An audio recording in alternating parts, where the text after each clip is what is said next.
Depuis des millénaires, l'Ancien Testament occupe une place unique dans l'histoire de l'humanité. Bien plus qu'un simple recueil de récits religieux, il constitue une mémoire ancienne, un témoignage précieux sur des civilisations aujourd'hui disparues, leurs croyances, leurs luttes, leurs espoirs et leurs tragédies. Cependant, malgré son importance, une question demeure: dans quelle mesure ces récits reflètent une réalité historique authentique? Se cache-t-il derrière ces textes des lieux, des événements et des peuples véritablement existés, aujourd'hui enfouis sous les sables du Proche-Orient? Explorer les lieux perdus de l'Ancien Testament, c'est pénétrer dans une zone frontière entre archéologie, histoire et tradition orale. C'est se demander quels fragments de réalité ont donné naissance à des histoires transmises de génération en génération avant d'être finalement consignées par écrit. C'est aussi explorer un monde antique façonné par des catastrophes naturelles, des conflits politiques et des croyances religieuses, qui ont forgé les récits devenus les fondations spirituelles d'une grande partie de l'humanité. Selon la tradition juive, les 5 premiers livres, la Torah, auraient été remis à Moïse par Dieu lui-même, peu après la sortie d'Égypte. Pendant longtemps, cette croyance a prévalu sans contestation.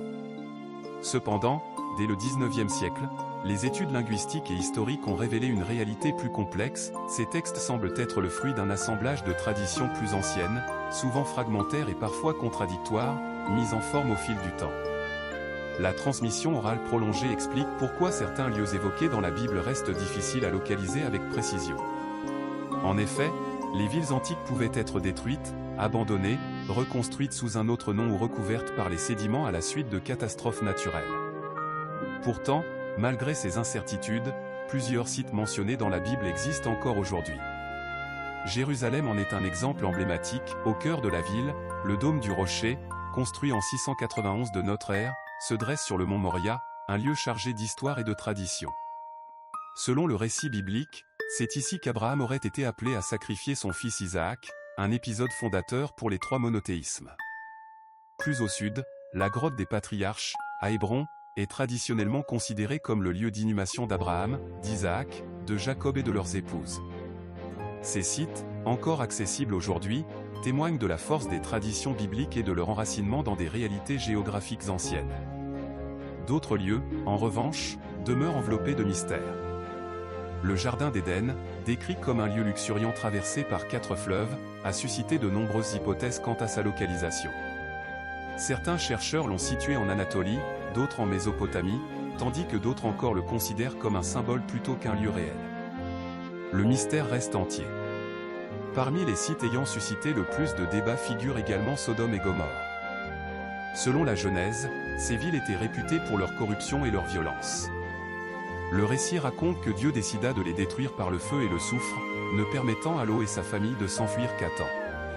Cette histoire, à la fois dramatique et riche en symbolisme moral, soulève une question fascinante: pourrait-elle cacher un événement historique réel? La mer Morte, située entre Israël et la Jordanie, constitue une région géologique instable. La faille du Jourdain traverse cette zone, qui connaît régulièrement des tremblements de terre. Depuis les années 1970, plusieurs expéditions archéologiques ont exploré cette région à la recherche des cités perdues. L'une des pistes les plus prometteuses mène au sud de la mer Morte, dans un site appelé Bab Edra. Les fouilles y ont révélé une grande ville antique entourée de fortifications imposantes. Plus étonnant encore, cette ville aurait été ravagée par un incendie d'une intensité exceptionnelle. Une épaisse couche de cendres recouvrait les ruines, et de nombreux corps figés dans les décombres témoignaient d'une catastrophe soudaine. Certains chercheurs avancent qu'un gros tremblement de terre aurait pu rompre des poches de bitume souterrain, qui, en remontant à la surface et en s'enflammant, aurait provoqué une explosion spectaculaire. Ce scénario correspondrait étonnamment à la description biblique d'un feu tombant du ciel. Un tel événement aurait laissé une trace durable dans la mémoire collective locale, se transmettant ensuite sous forme de récit. D'autres chercheurs ont avancé une hypothèse encore plus spectaculaire, celle d'une explosion de météorites dans l'atmosphère. Ce type d'événement, appelé explosion aérienne, peut libérer une énergie équivalente à plusieurs bombes nucléaires sans laisser de cratère au sol. En 1908, un phénomène similaire s'est produit à Tunguska, en Sibérie, rasant des milliers d'hectares de forêt sans qu'aucun impacteur ne soit détecté. Lors des fouilles à Bab Edra et dans les sites voisins, des poteries vitrifiées ont été découvertes, témoignant d'une exposition à des températures dépassant 1100 degrés Celsius bien au-delà de ce que pouvaient atteindre les fours antiques. Une telle chaleur évoque davantage une explosion cosmique qu'un simple incendie. Un autre site a récemment relancé le débat, Tol El Hammam, au nord-est de la mer Morte. En 2001, l'archéologue Stephen Collins remarqua qu'à partir de Bethel, lieu censé avoir été observé par Abraham et Lot pour voir la plaine du Jourdain, il était impossible d'apercevoir la rive sud de la mer Morte. En revanche, la région de Tol El Hammam semblait correspondre parfaitement à cette description. Les fouilles débutées en 2005 ont mis au jour une cité prospère de l'âge du bronze, soudainement dévastée par un événement cataclysmique. Ses murailles étaient pulvérisées, les portes soufflaient vers l'extérieur, et les vestiges montraient des indices de températures extrêmes. Certains chercheurs avancent même qu'une onde de choc aurait atteint plusieurs kilomètres autour du site. À mesure que les découvertes s'accumulaient, un tableau complexe se dessinait, celui d'une région régulièrement frappée par des catastrophes naturelles d'une violence telle qu'elles auraient pu inspirer des récits de destruction divine. Le texte biblique, loin d'être une simple métaphore morale, pourrait ainsi en conserver la mémoire collective, comme la trace d'un événement exceptionnel qui aurait profondément traumatisé une civilisation entière. Ces recherches soulignent une vérité essentielle, les textes anciens mêlent souvent faits réels, interprétations culturelles et symbolisme religieux.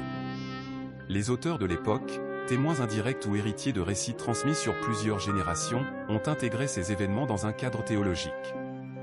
La destruction de villes entières, causée par des phénomènes naturels, pouvait être perçue comme une punition divine. Au fil du temps, la mémoire de ces catastrophes s'est enrichie de détails narratifs, donnant la version que nous connaissons aujourd'hui. Sodome et Gomorrhe ne sont cependant pas les seules cités perdues évoquées dans l'Ancien Testament. La ville d'Ai, par exemple, décrite comme une forteresse imprenable conquise par les Israélites, présente également des défis aux archéologues.